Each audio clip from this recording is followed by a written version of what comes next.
नमस्कार दोस्तों, आइए जानते हैं पश्चिम बंगाल की दिन भर की ताज़ा और बड़ी खबरें। वीडियो को लाइक कीजिए और अगर अभी तक आपने चैनल को सब्सक्राइब नहीं किया है तो जल्दी से सब्सक्राइब कर लीजिए। अतिक्रमण हटाने में राज्य सरकार नहीं कर रही सहयोग, रेल मंत्री। कोलकाता रेल मंत्री अश्विनी वैष्णव ने पार्क सर्कस स्टेशन पर मौजूद अवैध कब्जेदारों को हटाने में राज्य सरकार के असहयोग का आरोप लगाया है। यह जानकारी उन्होंने भाजपा के राज्यसभा सांसद शमिक भट्टाचार्य द्वारा संसद में पूछे गए एक सवाल के जवाब में दी।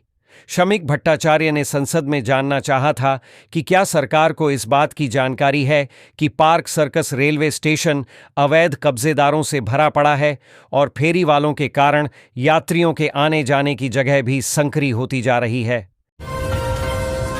स्कूल में जलजमाव की वजह से छुट्टी। हुगली। बारिश से जलजमाव और सड़क का पानी ओवरफ्लो होकर स्कूल में घुसने पर बैंडेल विद्या मंदिर स्कूल में छुट्टी दे दी गई। भारी बारिश की वजह से प्राथमिक स्कूल खुले रहने के बावजूद बच्चे नहीं जा पा रहे हैं। हाई स्कूल की ओर से नोटिस जारी कर सोमवार तक छुट्टी की घोषणा की गई है।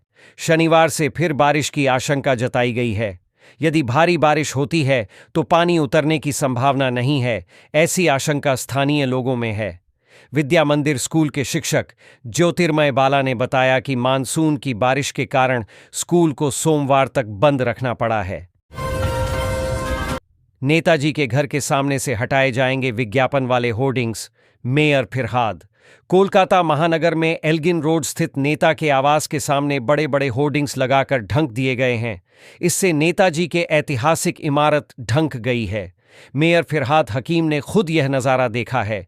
ऐसे में शुक्रवार को टॉक टू मेयर कार्यक्रम के बाद निगम में आयोजित संवाददाता सम्मेलन में बताया कि नेताजी के घर के सामने विज्ञापन वाले होर्डिंग्स लगाने वाली एजेंसी को कोलकाता नगर निगम की ओर से नोटिस भेजा जाएगा। इसके साथ ही नेताजी घर के सामने लगाए गए सभी होर्डिंग्स को हटा दिया जाएगा। मिडिल ईस्ट में भारतीय उद्यमियों के लिए सुनहरे अवसर। भारतीय व्यापार उद्यमों के लिए मिडिल ईस्ट, मध्य पूर्व में निवेश और उपस्थिति के महत्व पर शुक्रवार को कोलकाता के हेयर स्ट्रीट स्थित निक्को हाउस में प्रभात खबर द्वारा एक राउंड टेबल बिजनेस पैनल सत्र का आयोजन किया गया। इस सत्र में कई प्रमुख उद्योगपतियों ने शिरकत की। इनमें बेंगानी ग्रुप के अध्यक्ष विमल बेंगानी, रतन एक्जिम के एमडी मनोज बगाड़िया, ऑन्डीटेक के संस्थापक विवेक अग्रवाल, विक्ट्री रोप्स के सीईओ उमेश अग्रवाल, योगानिका के संस्थापक अभिषेक गोयनका, उद्योगपति राजेश गोयल, डॉ अरशद खान, आशीष बुबना सहित अन्य शामिल थे। दुर्गापुर। बेनाचिटी बाजार में पहुंचे राज्यपाल। दुर्गापुर। शुक्रवार का दिन बेनाचिटी बाजार के खुदरा दुकानदारों के लिए खास रहा, जब पश्चिम बंगाल के राज्यपाल सीवी आनंद बोस अचानक बाजार पहुंचे। कड़ी सुरक्षा के बीच वे फलों और सब्जियों के ठेलों पर घूमते नजर आए। घूमते हुए वे घोष मार्केट भी पहुंचे और सब्जियों व फलों की कीमतों की जानकारी ली। राज्यपाल को सामने देख दुकानदारों के चेहरे पर उत्साह साफ झलकने लगा। मछली विक्रेता पलटू धीवर ने उत्साहित होकर उनके गले में रजनीगंधा का माला पहनाकर स्वागत किया। इसके बाद राज्यपाल ने टमाटर, चुकंदर, आलू और प्याज की खरीदारी की और एक दुकान पर बैठकर चाय का भी आनंद लिया। न्यायाधीश के चैम्बर में होगी नियुक्ति मामलों की सुनवाई। कोलकाता। सुप्रीम कोर्ट ने 26,000 नियुक्तियां रद्द होने से संबंधित सभी मामलों की सुनवाई के लिए तारीख तय कर दी है।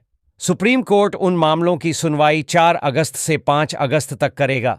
शुक्रवार को सुप्रीम कोर्ट के सहायक रजिस्ट्रार सुनवाई ने कहा कि उन मामलों से संबंधित सभी वकील सुनवाई में मौजूद रहेंगे। सुप्रीम कोर्ट की पुनर्विचार याचिकाओं की सूची में राज्य की कई याचिकाएं शामिल हैं। इनमें उल्लेखनीय है 26,000 एसएससी नौकरियों को रद्द करने से जुड़ा मामला। छात्र संसद चुनाव पर सुनवाई टली। कोलकाता। कॉलेजों और विश्वविद्यालयों में छात्र संसद चुनाव कराने की मांग वाली याचिका पर कलकत्ता उच्च न्यायालय में शुक्रवार को होने वाली सुनवाई टल गई। राज्य सरकार के अधिवक्ता कल्याण बनर्जी के अनुपस्थित रहने के कारण अदालत ने सुनवाई स्थगित कर दी। न्यायमूर्ति सुजय पाल और न्यायमूर्ति स्मिता दास डे की खंडपीठ ने अब इस मामले की अगली सुनवाई 7 अगस्त को निर्धारित की है। खंडपीठ ने सभी पक्षों को सुनवाई के दौरान उपस्थित रहने का निर्देश दिया है। पूजा अनुदान के खिलाफ याचिका की अनुमति। कोलकाता। मुख्यमंत्री ममता बनर्जी ने दुर्गा पूजा कमेटियों को 1,10,000 रुपये का अनुदान देने की घोषणा की है। इसके खिलाफ शुक्रवार को भाजपा के अधिवक्ता ने हाई कोर्ट का ध्यानाकर्षण किया। गौरतलब है कि राज्य ने 2019 में दुर्गा पूजा समितियों को 25,000 रुपये देने की घोषणा की थी और 2020 में कोरोना की स्थिति के बावजूद अनुदान की राशि बढ़ाकर 50,000 रुपये कर दी गई। इस पर सवाल उठाते हुए 2020 में उच्च न्यायालय में एक जनहित याचिका दायर की गई थी। स्कूल प्रबंधन समिति के अध्यक्ष ने दिया इस्तीफा। तृणमूल पार्षद गौरीकांत मुखर्जी ने बाणी मंदिर स्कूल की प्रबंधन समिति के अध्यक्ष पद से इस्तीफा दे दिया। गौरीकांत को विधायक असित मजूमदार का करीबी माना जाता है। उन्होंने शुक्रवार को यह कहते हुए पद छोड़ा कि विधायक को बदनाम करने के लिए झूठ फैलाया जा रहा है। यह विवाद तब शुरू हुआ जब सांसद निधि से स्कूल में स्मार्ट क्लासरूम का निर्माण हो रहा था। हाल ही में अभिनेत्री और सांसद रचना बनर्जी ने स्कूल का दौरा कर काम का निरीक्षण किया था। आईएमयूएम समूह के प्रथम वर्ष के छात्रों ने बनाए 300 से ज्यादा ऐप्स। कोलकाता। अपने कॉलेज के सफर की शानदार शुरुआत करते हुए आईएमयूएम समूह के प्रथम वर्ष के इंजीनियरिंग छात्रों ने सिर्फ 1 महीने में 300 से ज्यादा जनरेटिव एआई आधारित एप्लीकेशंस विकसित किए हैं। इस कार्यक्रम स्पार्क एंड रॉक 2025 को एक generative AI app development hackathon के रूप में डिज़ाइन किया गया है और इसे पूर्वी भारत में अपने तरह की पहली बड़ी पहल के रूप में सराहा जा रहा है। इसकी खासियत केवल बनाए गए ऐप्स की संख्या ही नहीं थी, बल्कि यह तथ्य भी था कि सभी प्रतिभागी स्कूल से निकले नए छात्र थे जो अब क्लाउड आधारित नो कोड प्लेटफॉर्म के साथ एआई टूल्स की खोज कर रहे हैं। हाईकोर्ट का आदेश। एफआईआर दर्ज कर आसनसोल नगर निगम पर हो कार्रवाई। आसनसोल नगर निगम ने रुपए लेकर एक अवैध निर्माण को नहीं गिराने का फैसला किया था। कलकत्ता उच्च न्यायालय ने इस आरोप के बाद अब नगर निगम के खिलाफ मामला दर्ज करने का आदेश दिया है। शुक्रवार को न्यायमूर्ति गौरांग कांत ने कहा कि आसनसोल नगर निगम के खिलाफ प्राथमिकी दर्ज की जानी चाहिए। नगर निगम पर आरोप है कि निर्माण अवैध होने के बावजूद निगम ने कंपनी से कहा कि अगर वह 20 लाख रुपए देती है तो निगम द्वारा कोई कार्रवाई नहीं की जाएगी। टॉलीगंज से खुदीराम तक के स्टेशनों की संरचनात्मक रिपोर्ट रेलवे बोर्ड को सौंपी। कोलकाता। अवसंरचना परामर्श कंपनी राइट्स ने टॉलीगंज से शहीद खुदीराम खंड तक के एलिवेटेड मेट्रो स्टेशनों की संरचनात्मक स्थिति पर एक विस्तृत रिपोर्ट रेलवे बोर्ड को सौंप दी है। एक अधिकारी ने शुक्रवार को यह जानकारी दी। अधिकारी ने बताया कि रिपोर्ट में विशेष रूप से आदि गंगा नहर पर बने खंभों की स्थिति पर ध्यान केंद्रित किया गया है। उन्होंने कहा कि इन खंभों को संरचनात्मक रूप से सुरक्षित और बेहतर हालत में पाया गया है। हालांकि यदि सार्वजनिक सुरक्षा के लिहाज से किसी तरह के बदलाव या समायोजन की जरूरत है तो रेलवे बोर्ड इसका निर्णय लेगा। आदेश के बावजूद पीड़ित परिवारों को नहीं मिला मुआवजा। कलकत्ता हाईकोर्ट ने विभिन्न घटनाओं में राज्य सरकार को मृतकों और पीड़ितों के परिवारों को मुआवजा देने का आदेश दिया है, लेकिन अदालत के आदेश के बावजूद पीड़ित परिवारों को मुआवजा नहीं मिल रहा है। आरोप है कि राज्य सरकार ने वर्षों से हाईकोर्ट के कई मुआवजा संबंधी आदेशों का पालन नहीं किया है। इसे लेकर हाईकोर्ट में याचिका दायर की गई थी, जिस पर सुनवाई करते हुए कलकत्ता उच्च न्यायालय के न्यायमूर्ति सुजय पाल और न्यायमूर्ति स्मिता दास की खंडपीठ ने नाराजगी व्यक्त की। पुलिस सहयोग के अभाव में अटका एयरपोर्ट न्यू गरिया मेट्रो प्रोजेक्ट। हाईकोर्ट ने 10 दिनों के अंदर मेट्रो रेल व पुलिस अधिकारियों को बैठक कर समस्या का समाधान करने का दिया निर्देश। कोलकाता। कलकत्ता हाईकोर्ट ने एयरपोर्ट न्यू गरिया मेट्रो प्रोजेक्ट के निर्माण में आ रही बाधाओं को 10 दिनों के भीतर सुलझाने का निर्देश दिया है। मेट्रो अधिकारियों का आरोप है कि चिंगड़ी घाटा में सड़क के मात्र 366 मीटर हिस्से पर यातायात नियंत्रण के लिए कोलकाता पुलिस का सहयोग नहीं मिल रहा है, जिस कारण प्रोजेक्ट का काम लंबे समय से अटका हुआ है। जल जमाव से रास्ते बदहाल सड़क पर तैरते दिखे विधायक। कल्याणी। नदिया जिले में सड़कों की हालत बदतर हो गई है। चाकदा से बनगांव तक की सड़क गड्ढों से भरी है। सब कुछ पानी में डूबा हुआ है। शुक्रवार को भाजपा ने इस बदहाली का विरोध करते हुए प्रदर्शन किया। इतना ही नहीं, चाकदा से भाजपा विधायक बंकिम चंद्र घोष विरोध जताने के लिए पानी से भरी सड़क पर तैरते दिखे। एक दिन पहले ही वामपंथियों ने भी यहां विरोध प्रदर्शन किया था। वामपंथी कार्यकर्ता और समर्थक सड़कों पर नाव और जाल लेकर मछली पकड़ने आए थे। प्रदर्शन के दौरान पोस्टर पर दरवाजे तक नाव लिखा हुआ था। क्लास के दौरान ढही स्कूल की दीवार इमारत में दरारें, दहशत में छात्र शिक्षक। नदिया जिले के हरिणघाटा स्थित बड़ा जगुलिया गोपाल अकादमी में शुक्रवार को पढ़ाई के दौरान बड़ा हादसा टल गया। अचानक स्कूल की दीवार गिर गई और इमारत के एक हिस्से में दरारें पड़ गईं। छात्र शिक्षक दहशत में आ गए। जानकारी के अनुसार हर घर तक शुद्ध पेयजल पहुंचाने के लिए पीएचई की पहल पर हरिणघाटा नगरपालिका क्षेत्र में पाइप बिछाने का काम चल रहा था।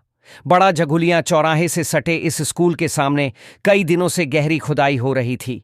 इस बीच लगातार भारी बारिश ने जमीन को कमजोर कर दिया और शुक्रवार दोपहर भूस्खलन से दीवार ढह गई।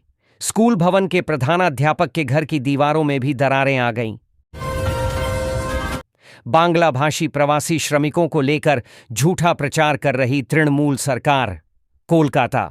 प्रदेश भाजपा अध्यक्ष और राज्यसभा सांसद शमीक भट्टाचार्य ने शुक्रवार को सॉल्ट लेक स्थित भाजपा कार्यालय में एक संवाददाता सम्मेलन को संबोधित करते हुए तृणमूल कांग्रेस सरकार पर बांग्ला भाषी प्रवासी श्रमिकों को लेकर झूठा प्रचार करने का आरोप लगाया। भट्टाचार्य ने जोर देकर कहा कि किसी भी राज्य में बांग्ला भाषियों को प्रताड़ित नहीं किया जा रहा है। उन्होंने दावा किया कि तृणमूल कांग्रेस राज्य के लोगों के बीच भ्रम पैदा कर रही है। चंदन नगर की रूसी महिला बच्चे संग छोड़ गई देश। रूसी महिला के मामले में सुप्रीम कोर्ट ने दिल्ली पुलिस को लगाई फटकार। अदालत ने केंद्र को मां बेटे की तलाश तेज करने का दिया आदेश। संवाददाता। कोलकाता। सुप्रीम कोर्ट ने शुक्रवार को दिल्ली पुलिस की लापरवाही पर कड़ी नाराजगी जताई। अदालत ने सवाल उठाया कि पिता की शिकायत के बावजूद पुलिस ने कार्रवाई क्यों नहीं की और दिल्ली पुलिस की नाक के नीचे से रूसी महिला बच्चे को लेकर देश से कैसे निकल गई। न्यायमूर्ति सूर्यकांत की अध्यक्षता वाली पीठ ने कहा कि 5 वर्षीय बच्चे को सुप्रीम कोर्ट की कस्टडी से छीन लिया गया और इसके लिए पुलिस की गंभीर लापरवाही जिम्मेदार है। आज से आसनसोल महकमा के हर ब्लॉक अंचल में लगेगा आमादेर पाड़ा आमादेर समाधान कैंप। आसनसोल सदर महकमा अधिकारी एसडीओ विश्वजीत भट्टाचार्य ने आसनसोल महकमा के अधीन सभी प्रखंडों के बीडीओ, आसनसोल नगर निगम के अधिकारी और लाइन डिपार्टमेंट के अफसरों के साथ आमादेर पाड़ा आमादेर समाधान हमारा पाड़ा हमारा समाधान को लेकर बैठक की। शनिवार 2 अगस्त से आसनसोल महकमा के हर प्रखंड में हमारा पाड़ा हमारा समाधान को लेकर कैंप लगाया जाएगा। ध्यान रहे कि पश्चिम बंगाल सरकार ने आम लोगों की रोजमर्रा की समस्याओं के त्वरित समाधान के लिए नई पहल की है, जिसका नाम हमारा पाड़ा हमारा समाधान है। Dabur Balrampur junior high school बंदी के कगार पर। स्कूल परिसर में शाम ढलते ही लग जाता है असामाजिक तत्वों का डेरा। पुरुलिया जिले के पुरुलिया 2 नंबर प्रखंड अंचल का डाबर बलरामपुर जूनियर उच्च विद्यालय कभी भी बंद हो सकता है। स्कूल में शिक्षकों की कमी से यह नौबत आ गई है। वर्ष 2017 में 2 मंजिला स्कूल भवन का उद्घाटन हुआ था। तब 60 से 70 छात्र छात्राओं को लेकर यहां पठन पाठन के लिए 4 से 5 शिक्षक नियुक्त किए गए थे, लेकिन धीरे धीरे स्कूल में शिक्षकों की कमी होती गई। अब हाल यह है कि यहां मात्र एक अतिथि शिक्षक ही रह गए हैं। आसनसोल के डंपिंग यार्ड में बढ़ता कचरे का पहाड़। नगर निगम इलाके में कचरे के निष्पादन के लिए बनाए गए काली पहाड़ी और श्यामडीह डंपिंग यार्ड अब स्थानीय लोगों के लिए परेशानी का सबब बन चुके हैं। काली पहाड़ी डंपिंग यार्ड 27 एकड़ में फैला है, जबकि श्यामडीह का डंपिंग यार्ड 3 एकड़ में। यहां नगर निगम के 106 वार्डों से प्रतिदिन करीब 300 टन कचरा फेंका जाता है। नतीजतन दोनों यार्डों में कचरे का पहाड़ खड़ा हो गया है। काली पहाड़ी के आसपास के काली पहाड़ी और छाता पात्र के 4 से 5 गांव तथा श्यामड़ीह यार्ड के आसपास के श्यामड़ीह और मानिकचंद पल्ली के लोगों का जीना दुश्वार हो गया है। आसनसोल में स्वास्थ्य सेवाओं को मिलेगा नया आयाम। राज्य सरकार की ओर से लगातार स्वास्थ्य सेवाओं को बेहतर करने का प्रयास किया जा रहा है। इसी कड़ी में आसनसोल महकमा अस्पताल को पहले जिला अस्पताल और अब सुपर स्पेशियलिटी अस्पताल बनाया गया, जहां मरीजों का पहले से कहीं बेहतर इलाज हो रहा है। अब चिकित्सा सेवाओं को हर वार्ड तक पहुंचाने के लिए एक और पहल की जा रही है। विभिन्न वार्डों को मिलाकर urban primary health centre UPHC तैयार किए जा रहे हैं। पुलिस अब भी खाली हाथ, एसआईटी गठित। उत्तरपाड़ा थाना अंतर्गत कोन्नगर के कानाईपुर में तृणमूल नेता पिंटू चक्रवर्ती उर्फ मुन्ना की हत्या के 2 दिन बाद भी पुलिस के हाथ खाली हैं। पुलिस अब तक किसी भी आरोपी को गिरफ्तार नहीं कर पाई है। बुधवार शाम जब पिंटू चक्रवर्ती अपने गैस एजेंसी ऑफिस के सामने खड़े थे, तभी बाइक सवार बदमाशों ने उन पर धारदार हथियार से हमला कर दिया और मौके से फरार हो गए। पुलिस सूत्रों के अनुसार सीसीटीवी फुटेज में घटनास्थल के पास एक शराब की दुकान में 2 संदिग्धों की गतिविधियां देखी गई हैं। अवैध निर्माण है बड़ा, पर जुर्माना चाहिए छोटा। रानीगंज, जामुड़िया और रानीगंज के औद्योगिक क्षेत्रों में कारखानों के लिए अवैध निर्माण का मामला अब तूल पकड़ता जा रहा है। 1 साल से अधिक समय बीत जाने के बाद भी अवैध निर्माण को ना तो तोड़ा गया है, ना ही जुर्माना वसूला गया है। हालांकि 15 दिनों पहले जामुद्दिया में 2 कारखानों में अवैध निर्माण को तोड़ने पहुंची निगम टीम को वहां के मालिकों ने नाम मात्र का जुर्माना देकर बैरंग लौटा दिया। वहीं मामले में हाल ही में कलकत्ता हाईकोर्ट के जज गौरांग कांत ने आसनसोल नगर निगम पर तल्ख टिप्पणी करते हुए प्राथमिकी दर्ज करने का आदेश दिया है।